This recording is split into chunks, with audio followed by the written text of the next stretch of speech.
Wonderful good evening to all of you. This is Pastor Boomer and I am welcoming you again in the 10-minute talk series by me. This is the talk number 10 and today's topic is Self-Reliant India, Kashmir to Kanyakumari, यानी कि आत्मनिर्भर भारत कश्मीर से कन्याकुमारी। जैसा कि देश के प्रधानमंत्री नरेंद्र मोदी जी ने आत्मनिर्भरता का जो एक मंत्र दिया है वो बहुत महत्वपूर्ण है और शायद मुझे लगता है कि पिछले आज़ादी के बाद पिछले 70 सालों से हम लोग इस आत्मनिर्भरता को शायद समझ नहीं पाए या समझे तो उस पर उतना बड़े स्तर पर प्रयास नहीं हुआ। प्रयास ना करने का कारण है कि जब एक नेतृत्व हमको बहुत अच्छा नहीं मिलता है तो शायद कहीं ना कहीं हम इस सोच के साथ कि हमें आत्मनिर्भर बनना है फिर भी आगे नहीं बढ़ पाते हैं। आज उन्होंने एक खुले मंच से और बहुत बड़े पैकेज के साथ उन्होंने ऐलान करा कि हमें आत्मनिर्भर बनना होगा और इस दृष्टिकोण के साथ आगे चलना होगा कि हम अपने देश की ज़रूरतों का सभी सामान हम अपने देश में के हर राज्य हर जिले में खुद तैयार करने का प्रयास करें। उसकी जियोग्राफी के अनुसार हम जानते हैं कि हमारे जो देश का विस्तार है वो बहुत बड़ा है। हम बात करते हैं कश्मीर जो कि हिमालय की वादियों से घिरा हुआ है और हम लोग नीचे चले जाते हैं तो कन्याकुमारी जहाँ पर समुद्र की विशाल लहरें लगातार हमारे मानसून को तय करती हैं। हमारे पास क्या नहीं है, हमारे पास गंगा यमुना जैसी नदियों के बनाए हुए उपज वाले प्लेन हैं, हमारे पास हिमालय में जड़ी बूटियों का संसार है, हमारे पास जाने कितने फलों के लिए उगाने के लिए जो है ज़रूरी टेम्परेचर है, यानी कि कश्मीर और हिमाचल में अगर एप्पल भी होता है तो हमारे यहाँ यूपी एमपी से महाराष्ट्र तक लेके की जो है मैंगो भी होता है। और हम जानते हैं टेम्परेचर का इम्पैक्ट होता है, मैंगो के लिए ज़्यादा टेम्परेचर चाहिए,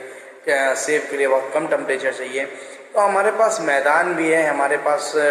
पठार भी है, हमारे पास पर्वत भी है, हमारे पास समुद्री इलाके भी हैं, हमारे पास इंडस्ट्रीज के लिए भी जोन्स हैं, हमारे पास ग्रीन इंडस्ट्रीज के लिए भी जोन है, हमारे पास विलेज में भी रिसोर्सेज की कमी नहीं है, हमारे पास अर्बन एरियाज में भी रिसोर्सेज की कमी नहीं है। पर फिर कहाँ हम इतना पीछे रह गए, कारण क्या था? बात वही आती है दृढ़ इच्छा शक्ति की। दृढ़ इच्छा शक्ति केवल एक प्रधानमंत्री के तय करने से नहीं होता। दृढ़ इच्छा शक्ति के लिए जिम्मेदार हम सब हैं, यानी कि एक किसी स्कूल की बात करते हैं तो वहाँ पर टीचर और टीचर के साथ वहाँ का प्रिंसिपल, उसकी दृढ़ इच्छा शक्ति होनी चाहिए कि हमारे यहाँ पढ़ने वाले 1000-2000 बच्चों में से किन्हीं को ऐसा बनाना है जो आने वाले समय में 1000-2000 लोगों को नौकरी दें। ऐसी दृढ़ इच्छा शक्ति उस स्कूल में होनी चाहिए। ऐसी दृढ़ इच्छा शक्ति सोसाइटीज़ में होनी चाहिए कि हमारे यहाँ 4 लोग ये हैं जो कुछ एक्स्ट्राऑर्डिनरी करते हैं, हम उनको कैसे सपोर्ट कर सकते हैं, उनको क्या क्या संसाधन हम प्रदान कर सकते हैं, दे सकते हैं, महत्वपूर्ण है। शुरुआत करते हैं तो हम लोग जिले स्तर से अगर शुरुआत करते हैं तो जिले में भी हमारा एक प्रशासन है, जिले में एक शासन भी है। उन दोनों का ये जिम्मेदारी भी बनती है कि ऐसे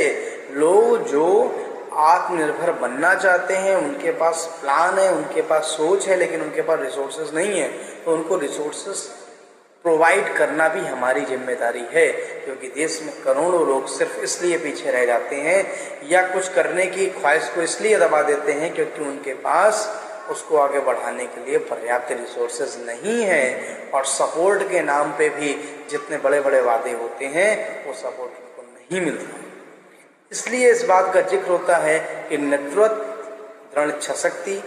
के साथ ही लोग आत्मनिर्भर बन सकते हैं, लेकिन उनका भी बहुत महत्वपूर्ण रोल है जो इन फायदों को, इन रियायतों को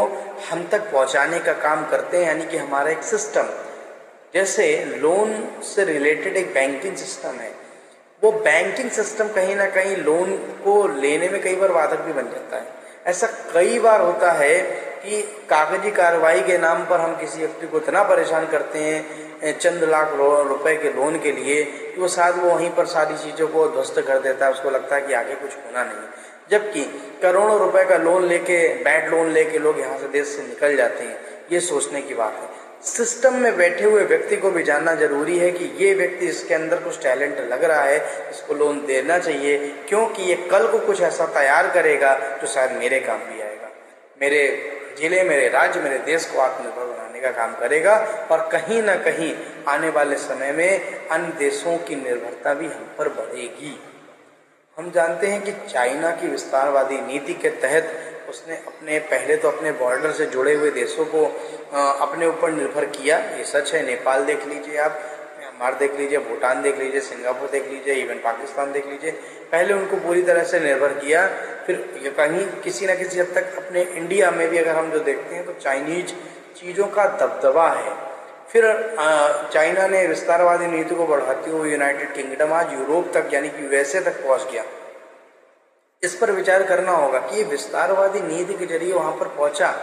बस अंतर इतना था कि वहां पर लोगों को आत्मनिर्भर बनाने से ज्यादा इस बात पे ध्यान दिया गया कि एक सरकारी सिस्टम पर निर्भर सबको किया जाए, यानी कि काम भी देगा तो सरकार देगा, काम लेगा तो सरकार देगा, बाहर ले जाएगा तो सरकार लेगा, सरकार करेगा। तो ऐसा एक सिस्टम उनका बनाया हुआ था। हमारे लोकतांत्रिक देश में सिर्फ सपोर्ट की जरूरत है, सेल्फ रिलायंट बनाने के लिए उनको सपोर्ट दिल से करने की जरूरत है, बड़ी बड़ी प्लानिंग को तैयार करना, लेकिन हमेशा से ये होता आया है कि उसका एग्जीक्यूशन में फेलियर होता है, क्योंकि हम तो बड़े बड़े विचारों को लेकर आगे बढ़ते हैं, लेकिन क्या हमारा सिस्टम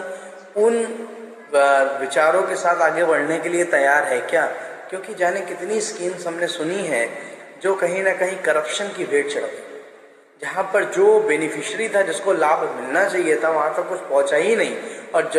बीच के सिस्टम ने ही वो सारा लाभ ले लिया। तो इस सिस्टम पर भी विचार करने की जरूरत। और ऐसे में हमें लगता है कि केवल लिखा पढ़ी या किसी एग्जाम के जरिए हम सिस्टम में लोगों को भर्ती करें, लोगों को ले आए, उससे ज़्यादा बेहतर होगा कि हम ऐसे लोगों को इंटरव्यू, साक्षात्कार और भी बहुत सारे तरीकों से हम जांचें परखें और उसके अंदर ये भावना देखें कि ऐसी भावना है जो नीचे से दबे हुए कुचले हुए लोगों को भी ऊपर उठाने का प्रयास करता है और अपना सर्वस्व लगाने की कोशिश करता है। अगर ऐसे लोगों को सिस्टम में हम ले आए या सिस्टम में बैठे हुए ऐसे लोगों को हमने वो भावना से ओतप्रोत कर दिया, तो जो सेल्फ रिलायंट इंडिया का कॉन्सेप्ट है ये और बेहतर हो सकता है। आत्मनिर्भर भारत जब हम बात करते हैं तो अगर हम कन्याकुमारी नीचे की तरफ चले जाते हैं तो वहाँ पर हम देखते हैं केरल को जाना जाता है मसालों के लिए, लेकिन उस मसालों का ग्लोबल मार्केट कितना बड़ा है, इस पर विचार करने की ज़रूरत है। हम जब आगे बढ़ते हैं, तमिलनाडु की ओर एंटर करते हैं, जहाँ पर कुछ हिली एरिया आता है, वहाँ पर हम देखते हैं कि कॉफ़ी की बहुत अच्छी, केरला और तमिलनाडु दोनों का जो एक तरीके से इकोसिस्टम है कॉफ़ी के लिए, वो कितना अच्छा है। लेकिन उस कॉफ़ी को हम क्या ग्लोबल पहचान वास्तविकता में बहुत अच्छी दिला पाए हैं, इस पर सोचने की ज़रूरत है। और सीधे सीधे मैं यहाँ पर कहता हूँ कि गवर्नमेंट का उपक्रम होना चाहिए हर फील्ड में, यानी कॉफ़ी का एक कंपनी गवर्नमेंट की भी होनी चाहिए, मसालों की एक कंपनी गवर्नमेंट की भी होना चाहिए, क्योंकि वो रिप्रेजेंट ज़्यादा बेहतर तरीके से दुनिया में कर सकती है ले जाके। हम और उसके ऊपर बढ़ना शुरू करते हैं, जब हम वेस्ट बंगाल की तरफ पहुंच जाते हैं तो हम वहाँ पर देखते हैं कि चावल की कितनी ज़्यादा संभावना है, कितना ज़्यादा वहाँ पर चावल, उड़ीसा वेस्ट बंगाल में कितना ज़्यादा चावल होता है। वहाँ पर अगर हम देखते हैं फिशिंग जो है, क्या उसको भी एक लेवल अप हम लोग कर सकते हैं क्या? फिर हम जब मैदान में आ जाते हैं, यानी कि बिहार, उत्तर प्रदेश, मध्य प्रदेश, छत्तीसगढ़ आ जाते हैं, तो यहाँ पर तो बिल्कुल एक तरीके से एग्रीकल्चर के लिए गोल्ड है, क्योंकि यहाँ पर क्या है, गेहूँ, जो हम 130 करोड़ लोगों का पेट भरता है, और उसके लिए जो प्लेटू हैं, जो गंगा के द्वारा बनाए गए मैदान है, काटे गए मैदान है, वो कितनी बड़ी तादाद में है। लेकिन क्या एग्रीकल्चर को ग्लोबल पहचान दिलाने वाली कोई चीज़ है क्या? जब हम बात करते हैं यूपी में बात करते हैं, तो जब कानपुर की बात होती है तो वहाँ पर हम इंडस्ट्री की बात करते हैं, लेदर इंडस्ट्री की बात करते हैं, तो वो क्या लेदर इंडस्ट्री ग्लोबल में आज भी पहचान बना के रख पा रही है क्या? क्योंकि पिछले समय में देखा गया है बहुत सारे जो है यूरोपियन कंट्रीज़ ने भी जो यहाँ से इम्पोर्ट करते थे लेदर को, उसको कम किया है। तो क्यों किया, इसके पीछे भी बहुत सारी चीज़ों को जानने की ज़रूरत है। फिर हम इधर पहाड़ों की तरफ बढ़ते हैं तो फिर वो एप्पल के बारे में निकलता है, फिर हम जो है ड्राई फ्रूट्स की बात करते हैं, जब और ऊपर वैली में, फिर जम्मू कश्मीर पहुँचते हैं, वहाँ पर पहुँचते तो वहाँ पर भी देखते हैं कितनी संभावनाएं हैं, हर तरह की संभावनाएं हैं वहाँ पर। लेकिन फिर वही प्रश्न उठता है कि आत्मनिर्भर बनाने के लिए सोसाइटी, सिस्टम एंड गवर्नमेंट, इसमें रिलेशन कैसा है? क्योंकि तीनों एक दूसरे पर डिपेंडेंट है। कोई भी सोसाइटी की ग्रोथ डिपेंड करती है कि सिस्टम कैसा है, और सिस्टम को चलाने का काम गवर्नमेंट का है। इसलिए I believe we will success.